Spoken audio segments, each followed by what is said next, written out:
Monsieur Georges Naturel pour le groupe Les Républicains. À vous, chers collègues. Monsieur le Président, Monsieur le Ministre, mes chers collègues, ma question s'adresse à Monsieur le Ministre chargé des Outre-mer. Je vous remercie de cette marque d'intérêt que vous manifestez ainsi à cette collectivité de la République qui traverse depuis le 13 mai dernier une crise politique, économique et sociale sans précédent, avec 13 morts directement liés aux émeutes. Interpeller le gouvernement sur des questions d'actualité et obtenir des réponses en direct. Un droit que les sénateurs peuvent invoquer une fois par semaine. Une place de choix donc pour espérer obtenir des aides de l'État dans la crise que traverse la Nouvelle-Calédonie.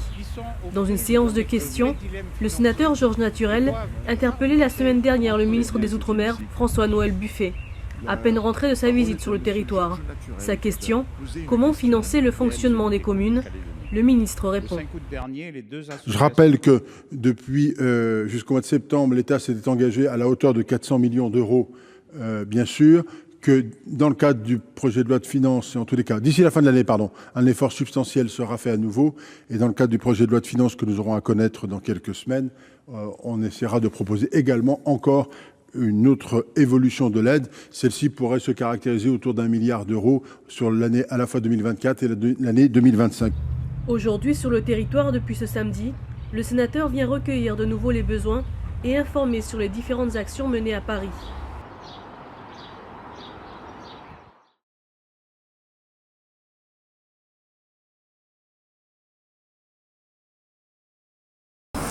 Écoutez, c'est vrai que ça a été un choc pour moi, d'abord parce que je n'étais pas sur le territoire, j'étais effectivement à l'Assemblée nationale et au Sénat à Paris lorsque les exactions sont arrivées. Donc je suis arrivé sur le territoire le samedi avec un vol militaire. C'est vrai qu'on m'avait prévenu. Vous savez, j'ai passé 15 ans comme maire d'Ambéa à construire un certain nombre de choses avec mes collaborateurs. Et quand je me suis rendu compte des dégâts, ça a été pour moi quelque chose de catastrophique.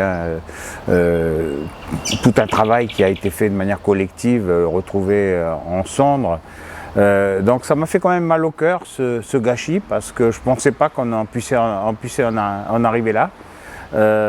Alors l'explication, elle peut être multiple. Moi je ne suis pas, en tout cas, je ne crois pas que ce soit simplement le dégel du corps électoral c'est peut-être l'allumette qui a mis le feu, mais c'est un problème plus profond dans notre société, on le voit aujourd'hui, de la jeunesse, un problème d'inégalité sociale qu'il faudra traiter, et en tout cas on y est en ce moment, qui nous a amenés à ce stade-là.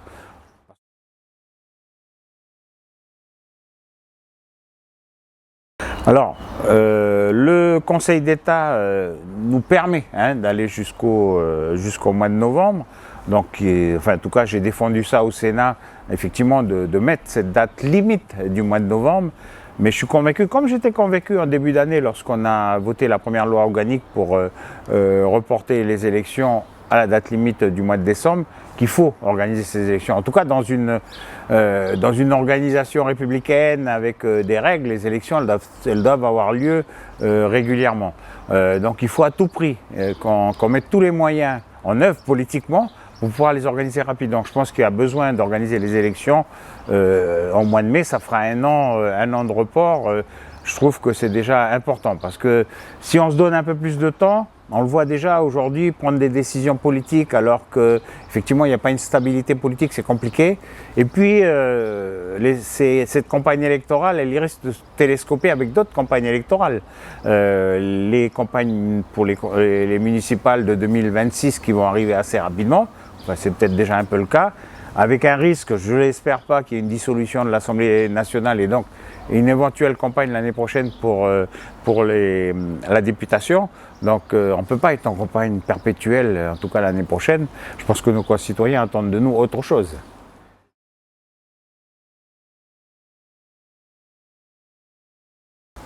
Ça fait partie des sujets importants. De toute façon, il faut organiser des élections. Effectivement, la question qu'on peut se poser derrière tout de suite, c'est sur quel corps électoral. Le gouvernement qui a été mis en place avec M. Barnier, Premier ministre, et François-Noël Buffet comme ministre de l'Outre-mer, ils ont décidé de travailler avec une autre méthode. Et c'est cette méthode qui est importante. Je pense que ce qui nous a manqué ces 2 dernières années, c'est effectivement de la méthode, sur l'approche qu'on peut avoir dans les discussions. Donc je suis confiant parce que je pense que déjà l'État, en adoptant une nouvelle méthode, et après ce qu'on a vécu, je pense que les Calédoniens aujourd'hui, même les partis politiques, sont disposés, en moyennant quelques aménagements, à trouver un consensus sur ce corps électoral, qui sera peut-être un consensus différent, mais en tout cas il faut qu'on le fasse pour organiser rapidement les élections.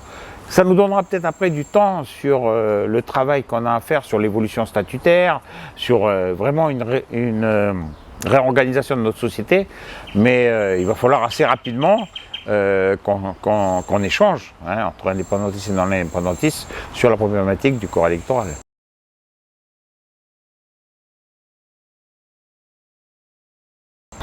Alors écoutez, on est dans une situation particulière, il y a pas mal de déplacements de programmés, Il y a le président du Sénat et la présidente de l'Assemblée nationale qui arrivent le 11 novembre, il y a le gouvernement qui se déplace en Nouvelle-Calédonie dans le cadre du plan S2R, il y a la préparation budgétaire à venir au niveau national où on devra inscrire effectivement le soutien de l'État à la Nouvelle-Calédonie. Et puis, dans le camp indépendantiste, enfin je vois ça comme ça, il y a des congrès en cours, il y a le congrès de l'Union calédonienne qui est programmé fin novembre. Je pense qu'on aura, les choses seront un peu plus claires après le mois de novembre, voire un congrès du FNLKS qui est programmé éventuellement au mois de janvier. Donc ce sont ces congrès en fait qui vont donner de la légitimité à ceux qui pourront discuter sur ces sujets essentiels que sont les élections provinciales et le corps électoral.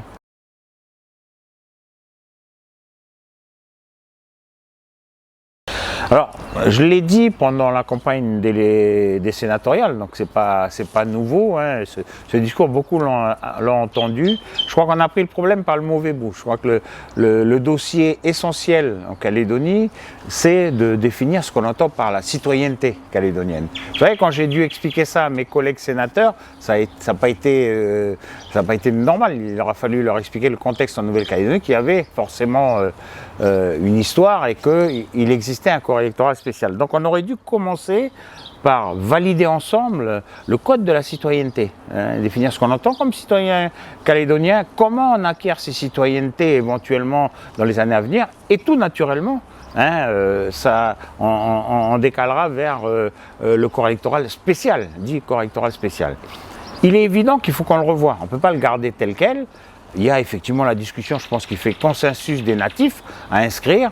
Et après, il faut qu'on définisse effectivement le contour d'une inscription un petit peu plus large en fonction de ce qu'on décidera de la citoyenneté calédonienne.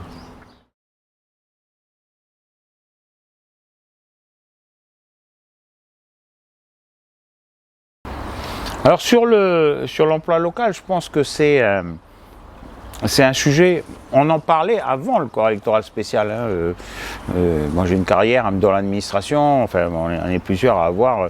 Je veux dire, on a toujours eu cette appétence pour essayer de former des Calédoniens pour qu'ils prennent des places comme cadres. Donc je veux dire, le corps électoral spécial nous a imposé, il y a eu des démarches pour valider l'emploi local, mais je crois que c'est un état d'esprit qu'on doit avoir comme employeur, dans les administrations, dans le privé, sur le recrutement local. Donc je pense que ça va au-delà de règles administratives. Donc je suis convaincu que c'est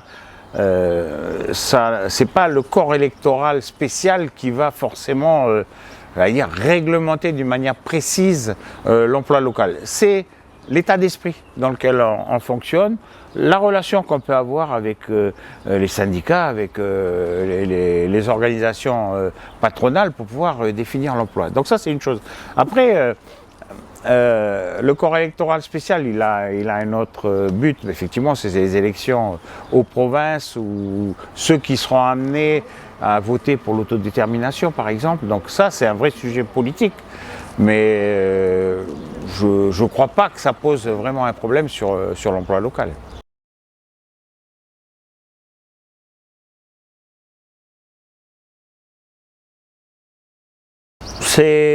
dire, c'est un choix, moi, j'interfère pas avec les partis politiques. Je veux dire, c'est un choix qui a été décidé. Tout le monde n'était pas d'accord hein, au congrès du FNLKS pour cette décision. Ça a été prise, ça est fait. Maintenant, il faut que, dans le cadre des discussions à venir, et on le voit aujourd'hui, cette année, on a encore un congrès de l'Union calédonienne, puis un congrès du FNLKS, où ils devront essayer de rassembler le maximum. Ils vont définir les élus qui seront mandatés à discuter pour l'avenir institutionnel. Donc c'est peut-être un affichage, c'est peut-être la nomination de TA, mais je ne veux pas non plus interférer dans les décisions qui ont été prises par les membres du FNLKS lors de ce congrès.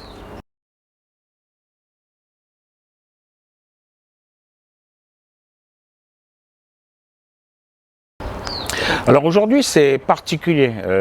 Le gouvernement qui est actuellement au niveau national de Michel Barnier, il a eu 15 jours pour déposer le budget national au niveau de l'Assemblée nationale. Donc il a réajusté un projet de budget qui était déjà préparé. C'est sûr que en ce qui concerne le soutien à la Nouvelle-Calédonie, ce n'était pas inscrit tel quel. Donc, mais ça viendra dans les débats budgétaires, d'abord à l'Assemblée nationale, puis au Sénat. Il y aura des amendements proposés sur le soutien que l'État apportera à la reconstruction de la Nouvelle-Calédonie. Alors le soutien urgent pour cette année, il est déjà acté, hein, ça fait partie des négociations qu'il y a eu entre le gouvernement local et le gouvernement national.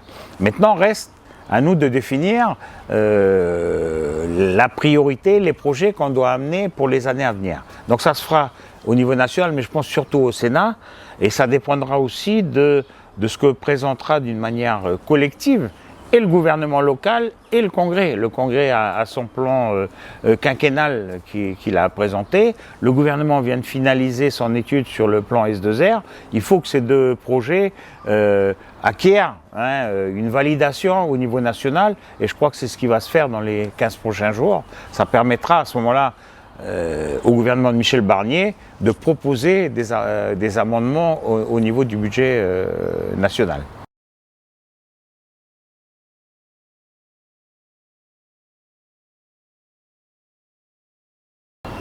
Je crois que oui, je pense que, vous savez, dans le budget aujourd'hui de l'État, il y a un budget de l'outre-mer qui existe, qui ne représente pas une somme énorme, mais en tout cas, c'est un budget de l'outre-mer.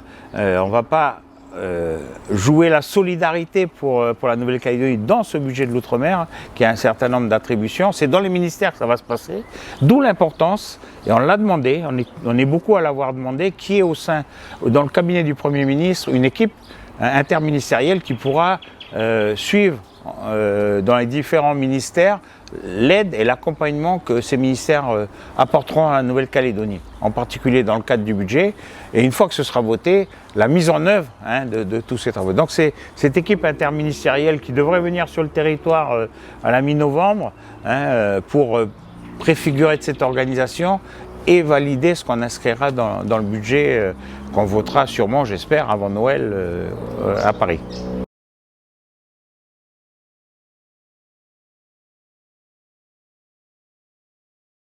Alors je crois qu'ils ont tous les deux leur légitimité.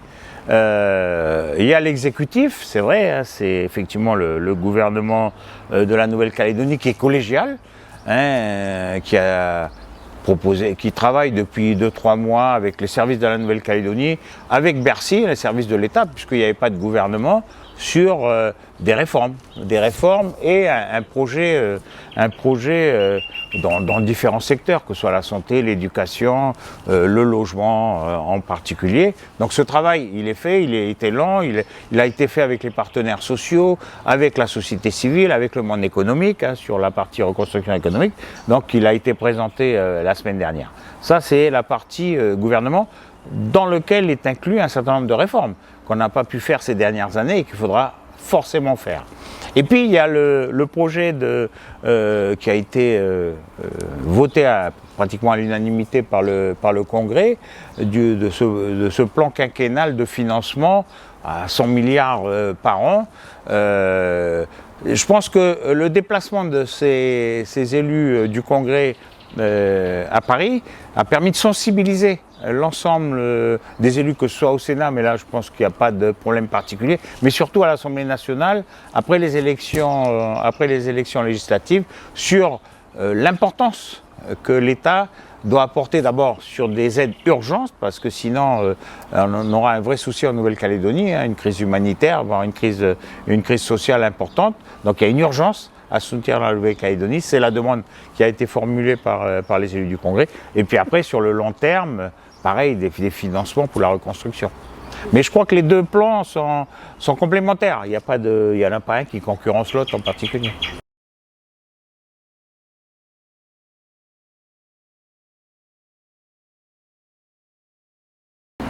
Alors je crois qu'il ne faut pas, moi je ne mesure pas comme ça en montant ou en chiffres. Il faut que nous, Calédoniens, vous savez, dans la reconstruction, on le voit, économique c'est important. Aujourd'hui, on a une économie qui est en berne, d'abord qui a été détruite et qu'il faudra reconstruire. L'estimation, elle est compliquée, mais il faut aussi ne pas oublier la reconstruction de notre société. Alors je le dis parfois depuis quelque temps, c'est la reconstruction des cœurs. Je veux dire, on a notre société qui a pris un coup, hein, notre destin commun qu'on souhaitait construire. Donc il faudra aussi avoir dans l'action, pas seulement construire des bâtiments, reconstruire une économie, c'est important, mais aussi peut-être s'occuper de la jeunesse, s'occuper des politiques publiques, sociales, culturelles, parce que et de la jeunesse, hein, je crois que l'élément important c'est la jeunesse, donc il ne faudra pas négliger tout ça. Alors ça, en termes d'estimation financière, c'est compliqué de le dire aujourd'hui. Et c'est une des raisons pour lesquelles j'essaie d'intervenir déjà assez rapidement depuis la nomination des ministres. J'ai rencontré le ministre de la Jeunesse, des Sports et du monde associatif, parce que je pense que c'est un ministère qui peut nous apporter du soutien, voire le ministre de la Culture, hein, qui peut aussi nous apporter un soutien dans le cadre de nos projets culturels, parce que la culture, c'est essentiel dans ce qu'on veut construire pour le passé.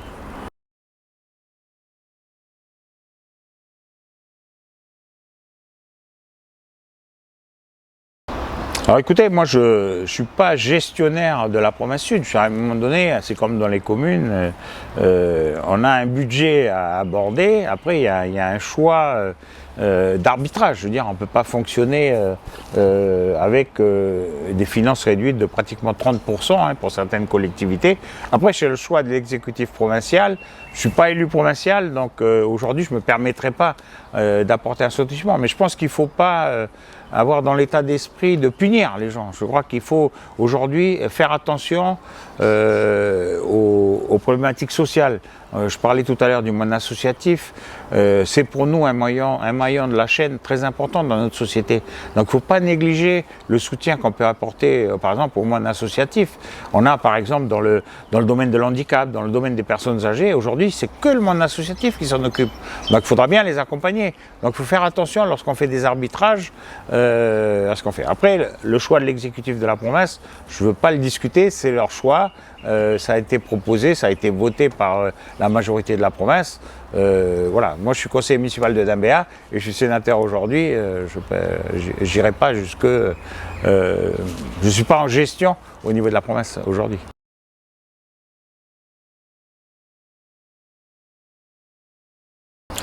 Moi, je veux partager J'ai toujours été optimiste. Je pense qu'il va falloir... On a une société multiculturelle, multiethnique, avec un potentiel énorme, déjà en termes de richesse dans nos communautés. On a une richesse, je peux parler du nickel ou autre, je veux dire, on a un potentiel énorme. J'échange avec d'autres collègues d'outre-mer, mais je pense que la Nouvelle-Calédonie, elle a tout ça. À nous de trouver les bons moyens, les bonnes relations pour pouvoir construire, mais essayer de construire de manière un peu plus définitive notre société calédonienne. Pas y aller par à-coups. Et je crois qu'il est temps, effectivement, que l'on en fasse. Je suis optimiste, donc... soyez partenaires, il faut que la société civile s'implique, il faut que le monde associatif s'implique. Ce n'est pas simplement les élus qui prendront des décisions, il faut que les maires, je pense que les communes ont quelque chose à faire pour pouvoir reconstruire cette société de demain.